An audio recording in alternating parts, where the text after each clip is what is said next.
Hi, I'm Dr. Keith Billstein. I'm an AVCA certified animal chiropractor, and this is going to be for a class, or it can be used on the internet too, I suppose. But bottom line, what we're going to do to show you today with some basics of animal chiropractic. We're working here with a mare. This is her second adjustment. Today we're out, and first adjustment was about 3 weeks ago roughly. She had a lot of problems, but what I want to be able to do is explain what we're going to do in chiropractic. The key things we're going to show you today is just what an adjustment looks like on a horse, because everybody has questions about that. We'll go through just some simple procedures of what we look for, and then actually see those adjustments, and then we have the owner. One of the owners is going to show us, or at least tell you what the changes that he's seen in the horse over the last 3 weeks, so I think it should be interesting. Okay, what we're going to do is, first thing that we're going to start out by is we analyze the gait. I've already done that with the owner, figured out some things, how they've changed, so I've got a plan of attack. But first thing I'm going to do when we actually do the physical exam is most of us certified animal chiropractors are going to at least motion palpate and see how the spine itself moves. In chiropractic, one of the most important things that we want to be able to see is we want to be able to have the spine itself move properly, because the spine and the nervous system are interconnected.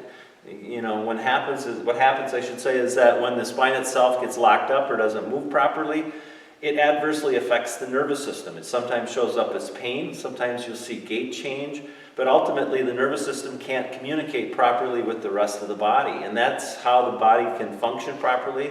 So for her to be able to function right, if we get it to the segments to move right, then her body can heal, adapt, and grow properly, and ultimately communicate properly.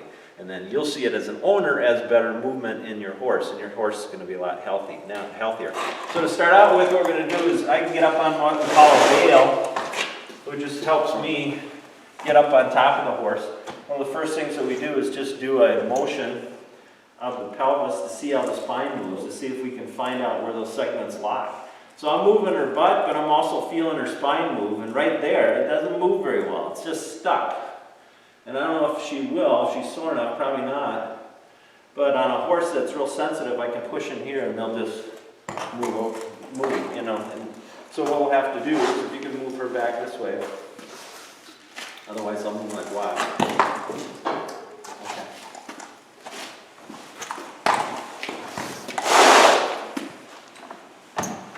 So I mentally note this is an area that I'm going to look at, and I'll do that towards the end. And I'm just motion here. We've got another segment right there. And in through here, she's got good movement. One of the things you can see, and you won't be able to see it on the camera probably, but you want to see how you almost have a wave. You see that wave? She's got a good wave, kind of stuck right there, doesn't move. Waves again right there, and we lose that wave right there. So that's one of the ways I can tell. So then I'll just check and go into the wither area. And then you can probably come around here, Cody. Is that one of the things I can do is that you take your fingers and push hard through here, and you can see if they'll flinch or move. See how she flinches and moves right there? So she's still sore in that withers. 3 weeks ago she was extremely sore all the way through here, but we couldn't even do this before. No. See this? There's a little bit of movement there, but most of it's in the wither right up through here. You can see her move. So we know there's 2 segments that are stuck there. I can do the same thing. It's just check movement. Stuck there. Really stuck there. And with her head turned like that, this should turn a little bit more, or curve a little bit more, and we lose it right there. So that's an area that I'm going to come back to. So then what we do is come into the neck area. We'll come up to the pole and then up into the TMJ. The thing is that one of the first things I'll check is the jaw and the TMJ, because that's a problem. But the other thing is that I'm kind of stuck on what I can do for the pole if these teeth are bad. So a lot of times the vet has to come out and have your teeth floated before I can fix the pole. But most of the time the owners are willing to work with me, or they've already had it done. So if it's already been done, it eliminates the major problem being with the teeth. And we had floated her teeth the week before. So movement here, She doesn't move real well coming back at me here, but she moves real well there. So we're gonna end up adjusting, real quick adjustment in the jaw here, and then I'll come in on the TMJ, push on the right one. There's no movement there, so that's good. And there's no movement there. So the TMJ is good on both sides, but she was sensitive, I believe, on the right side last time. She just went, her whole head would lift up. And what we're noticing with her today is that she likes to tilt her head upward, but it doesn't go down. So there's something going on in the pole here, so what we end up doing is feeling up around here. See how well, it's hard to tell. She's probably trained where she'll drop her head because if I put my hand there, but a lot of times by putting the pressure in here, they'll be uncomfortable. She's a little uncomfortable right there, but not too bad. Then we just check for motion here. She has good movement upward like this, but she doesn't have very good movement this way. Another thing to look for is how they turn their heads. A lot of horses will have their head turned one direction or another, and that's one of the things to check later after we adjust them. Okay, so we're going to start out and adjust this jaw here, and it's just real quick here. That's it. And a lot of times the horses will lick their lips afterwards. And lo and behold, she's licking her lips. All right, so now I'll just double check the TMJ, and that's good. So then I want to check the occiput, and I gotta get on this side. Let's just move over here. There, she's good there. You didn't hear it, but her neck just snapped going that way. If you try and hold, she'll look that way too. Boom. Okay. And I doubt you can see that, but she has a harder time turning her head towards me. So what I'm going to do, then I'll also feel and see how this top bone moves here.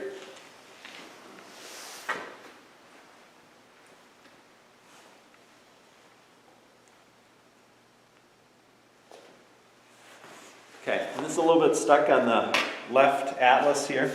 So what I'm going to do is adjust that. Sorry.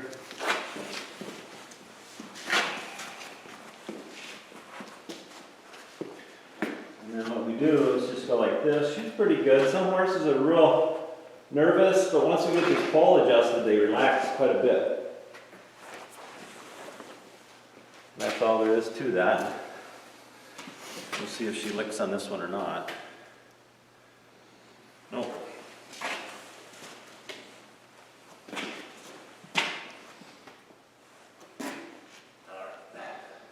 Here's the one she needs. This is why the head won't go down. This atlas is stuck going this way. I don't know if you can, this way, rather than we want it to bring it that way. This one she'll have a tendency to maybe go upward or jump a little bit, but hopefully not. Drop your head, honey. There you go. Good job.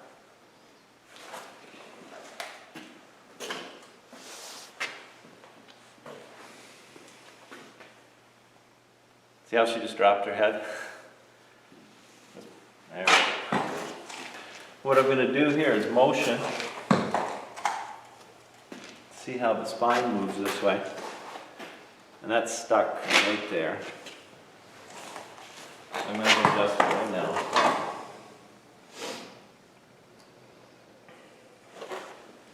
Now we'll move on. So we'll do this side, then we'll move on to the other side. She has really good movement in the lower neck there.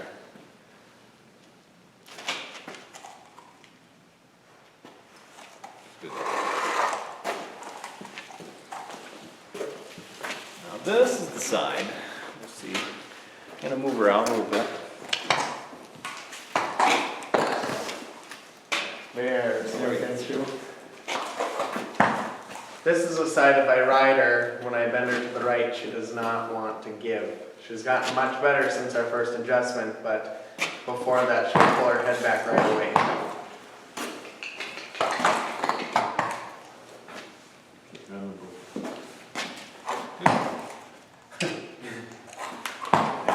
One more. All right.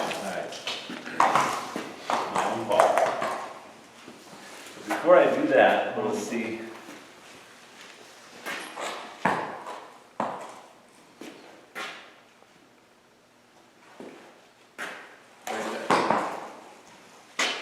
What we're seeing there is that her head will turn laterally like this, which is part of the occiput, but then she wants to turn it, rotate.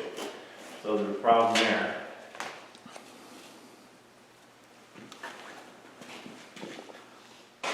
So, you're gonna hold her right directly this way.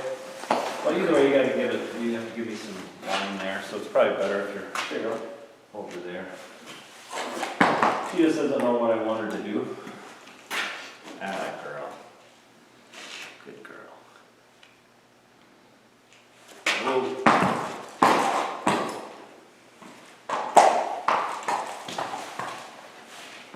I can't teach you adjusting unless you behave, but you don't know what I want. Good mare.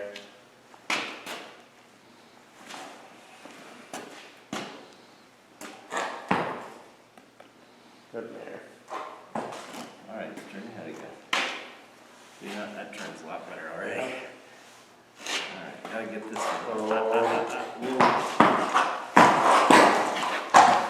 So as you can probably tell, she's not comfortable with the side. She's licking and chewing. Ooh.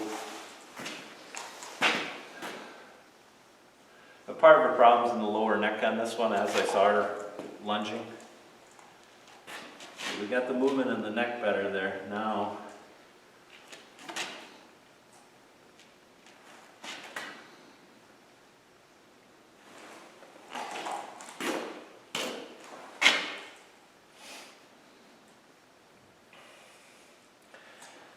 and a lot of times the endorphins take about anywhere from 20 seconds to a minute to hit the brain, and that's what we're seeing there.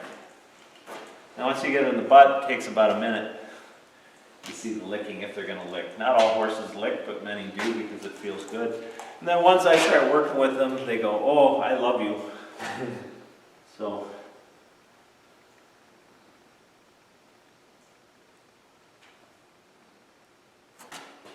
good girl.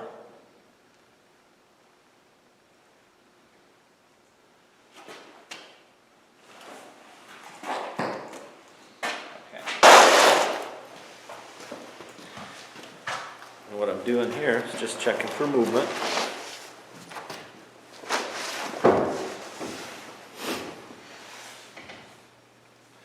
That one's stuck right there.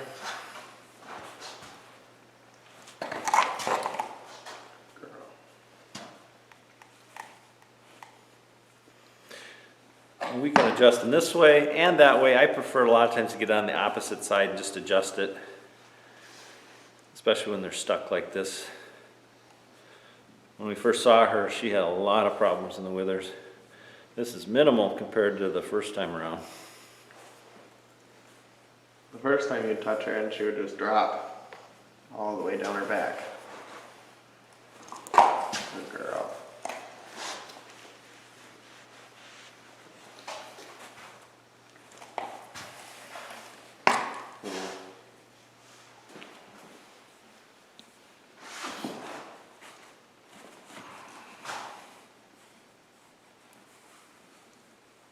She's real good in through here now.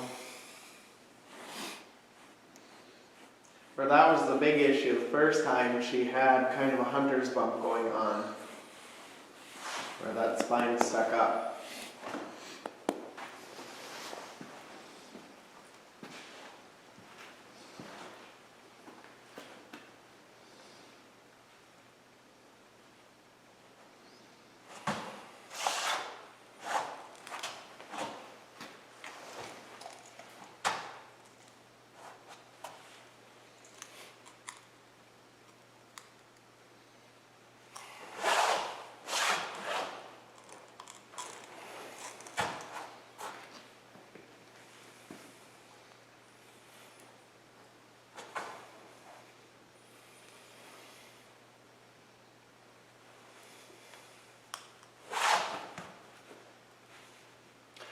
And what I'm feeling for here is where the tail comes in, the sacral.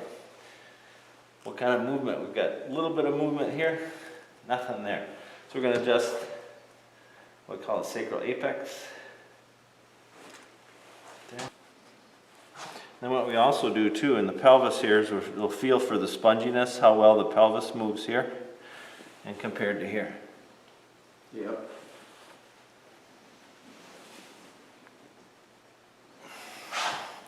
It's a lot better than it was. We have one problem to fix over here.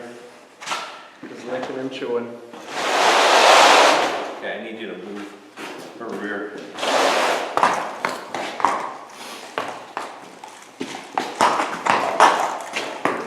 Okay. And part of the pelvis is gone forward on this side here, so what I'm going to do is get at it and adjust part of the pelvis right here. Because what happens is, if you can see it, if we push here, the horse should push away from that. She's pushing into me. Because that feels good. And then lick and chew it as soon as she pushes against you. Yeah. So what I'm going to do is adjust that.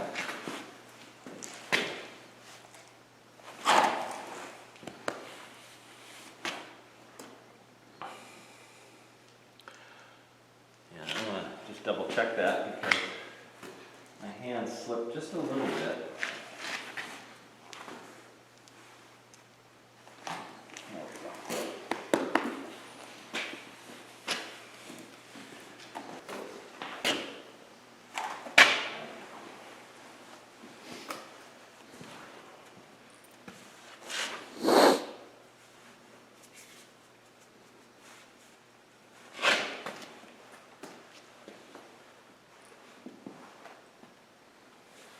Now what we do is check for movement in the shoulder itself here, a couple different ways.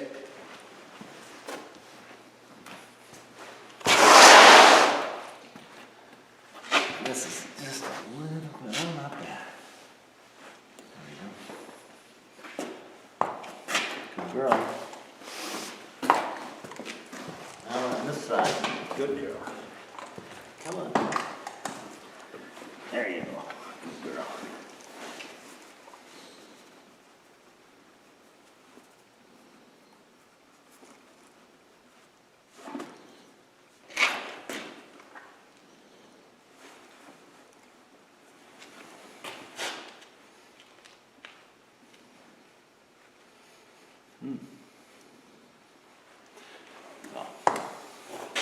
She's just real tight on both shoulders through here. It's because of this neck and probably compensation from that rear end. So it'll be one of the things I'll ask the owner to do is work the shoulder, see if we can loosen it up on both sides. Then what we'll do is take this again. I would just check the carpals on both sides. And that would have been good on that one. So,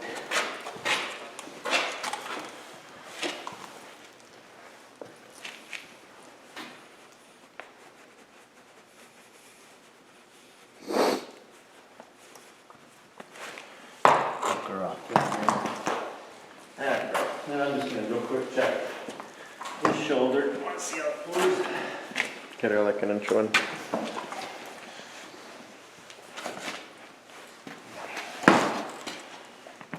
Got an immediate lick there. And I just use that there so I don't get kicked. People always say, oh, my horse doesn't kick you. And then, well, we'll pull here. And she's going forward already on me. This is where I get the water ski, so to speak. And she's leaning into it. She's liking it. A lot of times you'll hear some snapping. All right, so now we'll do it. That's the chiropractic adjustment on a horse.